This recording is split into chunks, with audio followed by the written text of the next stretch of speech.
अस्सलाम वालेकुम, welcome to MRY services. आज के इस सेशन में हम देखें कि हम सिंपल कंट्रोलर एक्शन मेथड के थ्रू जो कि पैरामीटर टाइप होगा उससे रिक्वेस्ट डाटा जो है वो ASP.NET में कैसे मैप करवाएंगे। तो इससे पहले अगर आपने मेरी प्रीवियस वीडियो वॉच नहीं की तो उसको वॉच कीजिए क्योंकि वो इसी से रिलेटेड है। प्रीवियस सेशन में हमने देखा था कि हमारे पास जो एक HTTP पोस्ट की हमने क्रिएट मेथड क्रिएट किया था और हम अगर यहाँ क्रिएट पर क्लिक करते तो हमारे पास इन तमाम फील्ड्स का डाटा जो है वो डाटाबेस में सेव होता था। उस सेशन में हमने देखा कि हमारे पास एक क्रिएट मेथड था, उसमें जो हमारे पास वो है फॉर्म कलेक्शन टाइप का जो है पैरामीटर आ रहा था और उस पैरामीटर से हम जो है वह उसके रिस्पेक्टिव जो हमारी एम्प्लॉय का था प्रॉपर्टी उसमें डाटा सेव करवा रहे थे। जैसे हमारे पास यहाँ ऑब्जेक्ट बनाया था हमने एम्प्लॉय का, उसकी जो प्रॉपर्टी नेम थी उसमें हम जो है फॉर्म कलेक्शन क्लास से जो है वो नेम जो है वो रिट्राइव कर रहे थे और अपने इस प्रॉपर्टी में सेव करवा रहे थे। इसी तरह जेंडर, सिटी और दूसरे जो हमारी प्रॉपर्टी है वो सेव करवा रहे हैं। और फिर हमने उस ऑब्जेक्ट को जो है वो पास किया था हमारी बिजनेस लेयर में ताकि हम डाटाबेस में इसको सेव करवा सकें और दोबारा हम जो है इंडेक्स मेथड की तरफ रीडायरेक्ट कर रहे थे। तो क्या हमारे पास सिर्फ फॉर्म कलेक्शन मेथड ही है जिसके ज़रिए हम जो है वो फॉर्म का डाटा जो है वो ले सकते हैं और फिर उसको सेव करवा सकते हैं? तो फॉर्म कलेक्शन के अलावा हमारे पास जो है एक और मेथड भी है जो कि हमारा होगा पैरामीटर टाइप। मिसाल के तौर पर हम अगर इसको यहाँ जो है पैरामीटर्स जो हैं वो दे देते हैं, पैरामीटर है स्ट्रिंग नेम कर लेते हैं और उसके बाद जो है हमने जो लेना है स्ट्रिंग जो है वो जेंडर लेना है। हम यहाँ पैरामीटर ये हैं इनकी टाइप भी साथ जो है डिफ़ाइन कर रहे हैं और उसके बाद हमने जो पैरामीटर लेना है वो है हमारा सिटी, यहाँ कर लेते हैं स्ट्रिंग सिटी। और जब हम इन तमाम पैरामीटर्स को यहाँ फॉर्म कलेक्शन को रिमूव करके इसके रिस्पेक्टिव प्रॉपर्टी में जो है असाइन करते हैं, जैसा कि एम्प्लॉय नेम में हम एम्प्लॉय जो है वो असाइन कर रहे हैं और इसी तरह जेंडर वाले जो है प्रॉपर्टी है वहाँ हम जो है जेंडर पैरामीटर जो हमारा इस कंट्रोलर एक्शन मेथड में आएगा वो जो है वो करवा रहे हैं और इसी तरह हम यहाँ जो है वो सिटी को सेट कर रहे हैं। बाकी मेथड हमारा सारा सेम ही है। इस एम्प्लॉय क्लास के ऑब्जेक्ट को जो है वो अपनी बिजनेस लेयर में जो है सबमिट कर रहे हैं ताकि वो डाटाबेस को इसको सेव करवा सके और वापस फिर हम जो है इंडेक्स मेथड की तरफ रीडायरेक्ट कर रहे हैं। तो इसको रन करके देख लेते हैं कि हमारे पास ये वाला मेथड जो पैरामीटर टाइप हमने किया है ये वर्क कर रहा है या नहीं। यहाँ जो है हम इन जो हमारी इनपुट फील्ड्स हैं इनको जो है वो फिल आउट कर लेते हैं और हम यहाँ जैसे कि लिखते हैं नाम कुछ भी, जैसे कि मैं यहाँ टाइप कर लेता हूँ रज़ा और उसके बाद जो है हम जो इसका जेंडर है वो सिलेक्ट कर लेते हैं मेल और फिर इसी तरह सिटी जो है वो US सिलेक्ट कर लेते हैं। क्रिएट पर क्लिक करने के से पहले हम जो है डाटाबेस से देख लेते हैं कि हमारे पास जो है वो कितने रोज़ हैं।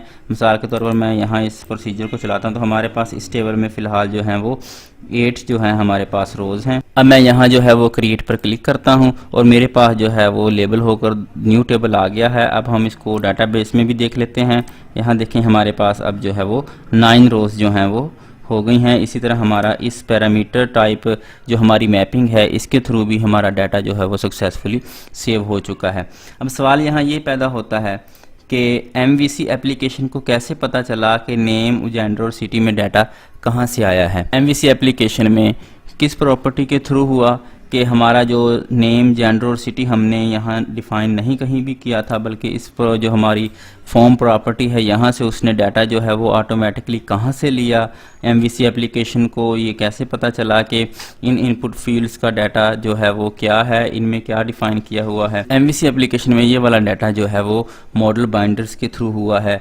मॉडल बाइंडर जो हैं वो MVC एप्लीकेशन में ऑटोमेटिकली जो है वो फॉर्म का डाटा ले लेते हैं। यहाँ हमारे पास जैसा कि यहाँ मुख्तलिफ इनपुट टाइप हैं, फील्ड्स हैं, यहाँ एक टेक्स्ट बॉक्स है, इसमें जो है डाटा और इसी तरह जेंडर और सिटी वगैरह से जो मॉडल बाइंडर हैं वो ऑटोमेटिकली डाटा फैच कर लेते हैं। क्वेश्चन ये है कि मॉडल बाइंडर जो हैं उनको कैसे पता चला कि इस प्रॉपर्टी में क्या है और इसमें क्या है। मॉडल बाइंडर्स वो ये वाला डाटा जो है वो कंट्रोल जो हमारे पास होते हैं उनके नेम से गेट करते हैं। हमारे पास जो भी कंट्रोल होगा उसका कोई ना कोई स्पेसिफिक नेम होगा जिसके थ्रू जो है मॉडल बाइंडर इस चीज़ को डिटेक्ट करता है कि इस फील्ड में क्या डाटा है।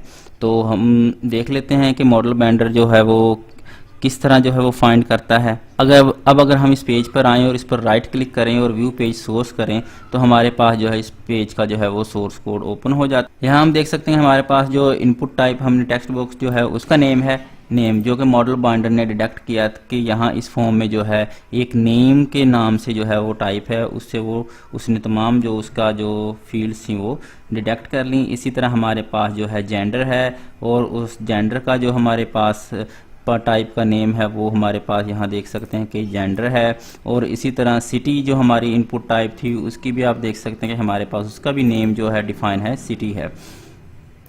इस तरह जो है MVC मॉडल बाइंडर को पता चलता है कि किस प्रॉपर्टी का जो है जो नेम लेना है। यहाँ सवाल अब ये पैदा होता है कि क्या ये वाले जो हमारे पैरामीटर्स हैं ये इसी सीक्वेंस में हमने लिखने होते हैं। इसके लिए सीक्वेंस मैटर नहीं करता, आप इस तरह जो है वो जेंडर को पहले भी लिख सकते हैं, नेम को लास्ट में लिख सकते हैं। लेकिन इसके लिए जो चीज़ मैटर करती वो ये है कि इन जो पैरामीटर्स हैं इनका नेम आपके फॉर्म कंट्रोल के नेम से मैच करता हो, मसलन मिस स्पेल ना हो। जैसे कि यहाँ NAME नेम है, अगर आप इसको NAM नेम करेंगे तो हमारा जो मॉडल बाइंडर है उसको इस फील्ड का पता नहीं चलेगा। इसके लिए ज़रूरी है कि हमारा जो है वो नेम जो है फॉर्म कंट्रोल के नेम से मैच करता हो। तो मैपिंग रिक्वेस्ट डाटा के लिए लाजमी है कि हमारा जो मेथड होता है वहाँ जो हमारे पैरामीटर जो नेम्स होते हैं वो मैच करते हैं फॉर्म कंट्रोल के साथ।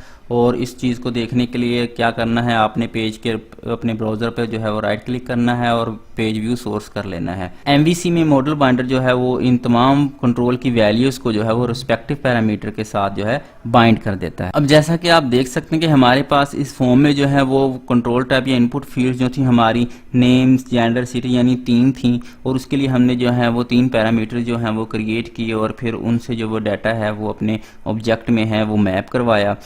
क्या हमें ये ज़रूरी है कि हम हर एप्लीकेशन में ये करेंगे?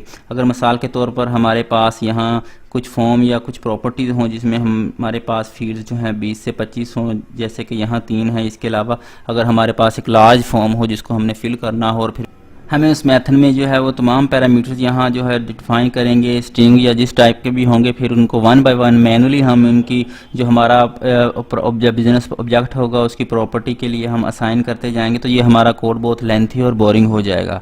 इस चीज़ को कैसे हैंडल करना है वो हम नेक्स्ट सेशन में देखेंगे कि हम जो है वो मैनुअली डाटा करने की बजाय रिक्वेस्ट डाटा जो है वो मैप ऑटोमेटिकली कैसे करेंगे। उम्मीद करता हूँ आपको आज की वीडियो पसंद आई होगी। अगर वीडियो पसंद आई है तो वीडियो को लाइक करें, चैनल को सब्सक्राइब करें। अपना बहुत बहुत ख्याल रखिएगा। अल्लाह हाफिज़।